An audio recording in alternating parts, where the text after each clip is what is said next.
Hello, welcome back. In this video, I want to talk about another painter. So hopefully you enjoyed my previous video about the Auguste Renoir, this painter, about the exhibition Renoir in. But this time I'm going to talk about another painter, another exhibition, which is on at Musée de l'Orangerie until the 20th of July. And I definitely recommend you go and see it. And this painter is called Henri Rousseau. Henri Rousseau's style is completely different from Renoir. And why I'm talking about Henri Rousseau, it's also about using him as an artistic influence for our photography or for our creative work. So this exhibition brings together a major collection of his work, which usually it's displayed in the States. I think it's the first time that we really see collection coming together at the Musée de l'Orangerie. And it also explores the connection to the collector Paul Guillaume and Albert Barnes, who supported his work. So you can visit this exhibition in Paris until the 20th of July, Musée de l'Orangerie. And remember, if you have a ticket to get into the exhibition, use it also to see the Nymphéas by Claude Monet. Absolutely amazing. With this ticket you can just visit the permanent exhibition in the museum. I have to say, I felt a bit strange when I left the exhibition because this guy seemed to have been really struggled to get famous, and unfortunately major of his work has been discovered once he was after his death. But it has quite an interesting story, and he's a guy who has started quite late. He didn't start painting before he was 49 because it was working in a kind of custom department in Paris. That's why it was called the Henri Rousseau. And he started to do some painting, but he didn't have any education. He applied for the École des Beaux-Arts, but of course he was too old. Most of his education in painting, going to a museum, especially going to the Louvre, and he had a special permit to visit the Louvre and to be allowed to stay there for hours, to do some drawings. Really, he developed all his education watching other painters. Even if you don't have a formal photography training, even if you don't have a formal artistic education, it's never too late to learn. It's never too late to discover other artists and to learn from them. Just observing their work, standing in front of it, maybe analyzing everything, and then writing down, taking notes about what you're learning and how you can put it into practice in your own creative work. So while Renoir painted, I would say, lifestyle thing, with Henri Rousseau we go into a different kind of art. We go into something imaginary, and this guy is going to surprise you even more when I tell you about how he did his painting and where he got inspiration from. He was born in Laval in 1844. As I said, he definitely took a different route. He was not an artist straight away. He spent a lot of time at work until he was 49, and then he decided he retired, and with his pension and some part-time jobs and artistic commission, he managed to support himself. But what he wanted really was to get famous, to get supported. He was lucky he had some collectors who supported him, like Paul Guillaume. He kind of really struggled, and I think this exhibition showed it really well. I think at the beginning the people laughed at his art because they considered it as naive, but he was not a naive artist. He wanted to represent something about the imagination, the imaginary. He was a precursor of modern art really, and he had admirers like Picasso. He began drawing in the 1880, where he received a certificate of a copyist, being allowed to stay in the Louvre to copy some paintings, some drawings, and this is how he had mostly get of his education, artistic education. He spent hours and hours into a museum just watching other artists and learning from them. On Sunday he would go around Paris, explore the surroundings, and quite a few of his painting you're going to see around Paris and the surroundings. The exhibition is organized in several sections. So the first one is called Moi peintre, me as a painter, and you see in this painting is representing himself as a painter. This is one of his first paintings. And the second part is about his close-knit relationship and friends. So there's a lot of portrait where he's representing friends and family, and some of his portraits even look like photograph. One of them is called La Noce, which is the wedding. It really looks like they would be standing in front of an 8x10 camera, but this is a painting. And also he called this painting portrait landscape because he was setting people in the landscape, and he was also using this portrait as commission to get some money support to fund his art. Section number 3 is Paris and the surrounding. There's a lot of places where he's painting around Paris. For example, here we see a factory. Then he created large format painting inspired by the paintings I saw in the Louvre, which were really big, using allegory to show really his ambition as a painter. Examples include La Guerre and also La République en signe de paix from 1907. You have the famous jungle. You have some jungle with poetry, with very quiet jungles, and then you have some jungles where the animals are getting aggressive, attacking the human. What we call les œuvres manifestes, which are really three main paintings, and one of them is called La Bohémienne Endormie that I'm showing you here. Absolutely beautiful painting. I absolutely love it. I find it fascinating, especially with the colors and what's happening in the picture. La Charmeuse de Serpent and Mauvaise Surprise. So for many years for this guy, he kept going, but it was really, really hard because lots of critics made fun of him. First of all, they made fun of him because he didn't have a proper artistic education, but does it really matter? No. This is showing you that if you don't have a proper artistic education, you can still be an artist, you can still create, you can still use your voice to express yourself. Don't let that stop you. Of course, in his painting, you can see sometimes the perspective is a bit off. I think he had trouble to paint feet, so in North you're going to see a dog, and apparently he was painting the feet of the bride, but then he couldn't do them, so instead he put a dog. So yes, of course he didn't have everything, but he worked around that, and it created a different style. It created something extraordinary, and I think he was not scared to keep creating with all these critics. And this is a message for you. Whatever people say, keep going, keep pushing. And this exhibition at the Musée de l'Orangerie really challenges that the Douanier Rousseau or Henri Rousseau was a naive painter. He wasn't at all a naive painter. As I said, it was really the beginning of modern art. Douanier Rousseau showed the critics is that he was an ambitious painter. He had a fantastic knowledge about the story of art and the other painters, because he spent hours and hours studying them. And then he developed his own style, and it's something very, very unique, which hasn't been seen previously, because if you see the Impressionists, it's completely different from the Impressionist style, so this is already a step forward. Of course, there's also his jungle paintings, and the most surprising thing about that. So when you look at these jungle paintings, for example here, this is one of my favorite paintings, called Femme se promenant dans une forêt exotique. Look at it. She looks like a doll, a wooden doll standing in the forest. In fact, this guy never traveled to the tropics. So first of all, he listened to soldiers who traveled to Mexico at the time of Napoleon III, put his brother as an ambassador in Mexico and was at war with the country. He went to the Jardin des Plantes, so he went to botanical garden on the weekend just to observe the plant, and sometimes we just use house plant as well as an inspiration. Isn't that amazing?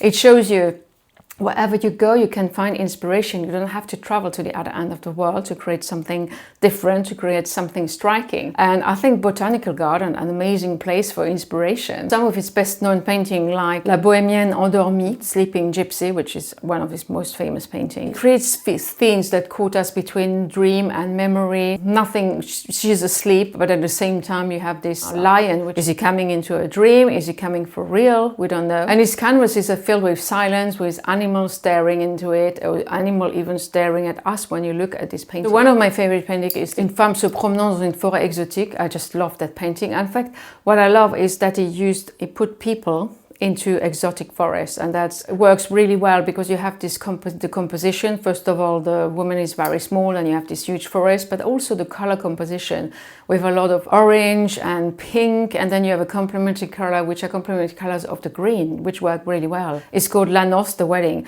because it makes me think about photography. And this was also the beginning of photography. So really you could just imagine everybody standing in front of the photography, but here we have a painting. You could just compare it to a photograph, but he spent hours and hours painting it. So the historical context played a massive role into the Douanier Rousseau's painting. Definitely it was the Belle Époque, beautiful era between 1871 and 1914, just before the First World War. So when you're looking at this painting, it's also absorbing at the time what is in the news. First of all, it's colonialism, universal exhibition with the Eiffel Tower, but also at the time you had a lot of France was developing in colonies, so expanding all back into his also in his art. We can think, how are we influenced by the time we're living in into our art? Can we use that? Do we want to use it? Colonialism, industrialization was really the beginning of industrialization, because when you think last time I talked about Renoir and he lost his job to automation.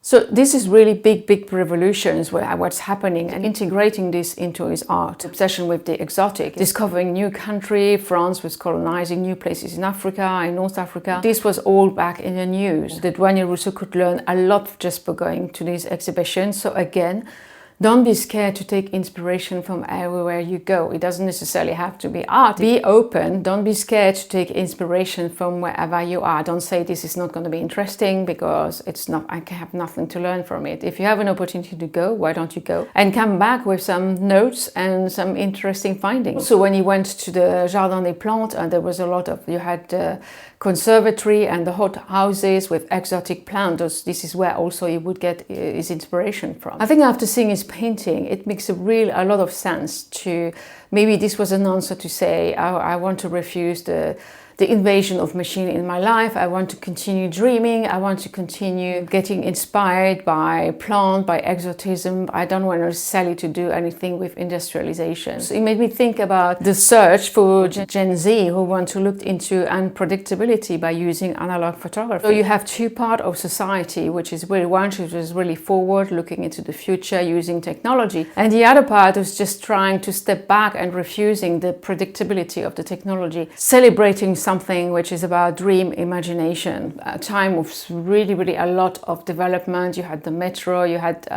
industrialization. And what is Henri Rousseau answer to that? Yes, creating a lot of jungles with animals and humans, and you have a confrontation between the two. So is that the confrontation between progress and living within nature? We can ask ourselves that. What do you think? And I think it's wild jungles seem to be a response to the predictability of technology, because in the jungle nothing is predictable.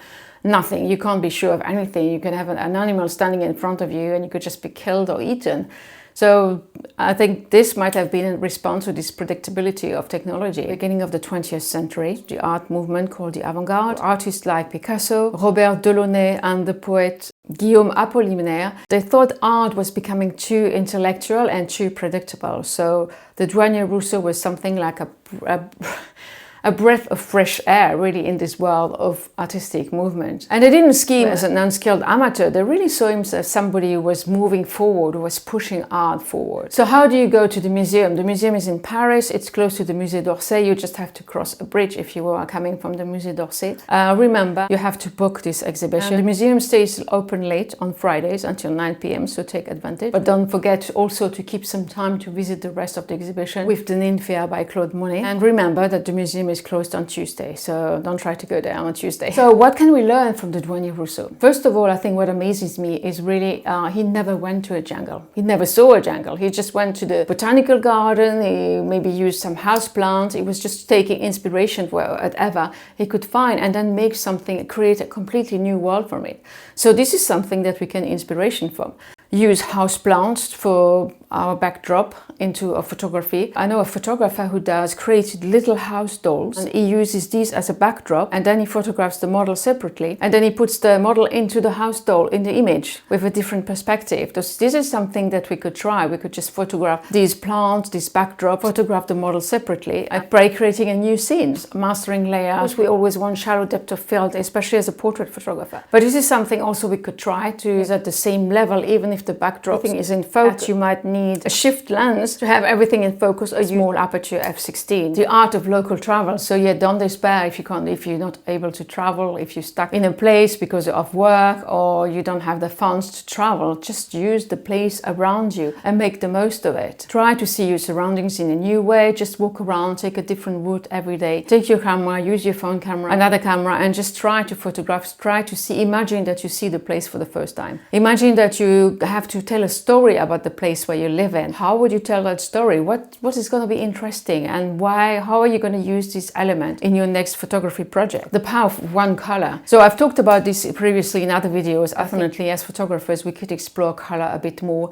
and really playing with it. So here he's using a lot of green, of course, because of the jungle, but he's also using spots of complementary color like pink, orange. So try to maybe work together with complementary colors. What is the complementary color of yellow? It's purple. Let's explore a bit more and be focused more on colors. We could use trying to work with a single color palette in our photography to create a series where you have one spot of color that you're going to find in each picture, not necessarily as the main focus, but just as a reminder that, oh, this is part of the same series. This is telling us a story about that. Spend your Sundays, your weekends in a museum. There's so much to learn. And I'm talking a lot about in these videos about sharing exhibition I went to, because I'm learning so much from these painters. I'm learning so much. I'm going to talk next in the video about the exhibition I went to see about Marilyn Monroe at 100. It was all about photography. There's so much we can learn from other artists, and you don't have to stop at painting. You can just see a design exhibition, watching a movie, being inspired. Just be open. Everything is going to be material to feed your creativity. Don't try to ask everything to ChatGPT or Claude or anything AI, because it's just going to feed you something which is in the mainstream, but you might discover something completely new just walking around the Louvre, walking around the National Portrait Gallery, walking around the National Gallery, just having see combination of colors, maybe forms, shapes, something that is going to speak to you. Just be so spend a little bit of time really educating yourself, walking into a museum, maybe take some notes. Don't take any notes and let it feed you after. Give it a bit of time. We're so lucky to have so much art at our disposition. And try self-portrait, though this is something I haven't tried yet, but I definitely want to do it. The Henri Rousseau was picturing himself quite a lot in his painting, and this is something we can try. It's the best way if you don't have a model, and if you want to try a story, you want to create something, you can just try and put yourself in a story, but it's also a way to express yourself, to use your voice and a message. I think there's a lot to be said about photographer portraying themselves. So how do you want to portray yourself? Look at the Henri Rousseau's painting. How did he portray himself? He portrayed himself as a painter. He wanted to say something. He wanted to have a statement to say, yes, I am a painter. And I'm legitimate. So maybe this is something you want to say about being a photographer, but maybe you want to say something completely different, maybe vulnerability. I think this is something definitely that you can explore. So I gave you a lot of tools here. Use the Henri Rousseau as an inspiration for your creativity, for your photography. Let me know which one of these is going to speak to you the most. But let's just recap what I told you. So we can use some layering. So instead of using bokeh, we want to try to put everything at the same level. The art of local travel, just discovering our environment every day where we live. There's something new to uncover. The power of one color, trying to focus really, maybe using a dark background, creating dark and suddenly a spot of flash of light, creating a series with the same spot of color, just as a remember I have something to say, and this is a series. This is not just one single image. Your Sundays in a museum, discovering new art, just giving yourself time to educate yourself and trying self-portrait. So let me know which one you're gonna try. I hope you enjoyed this video. Thank you so much for watching. One of my next video is gonna be about the exhibition of Marilyn Monroe. I'm gonna take you traveling to one of my favorite cities, which is Berlin. Thanks a lot for watching. Thank you. Bye.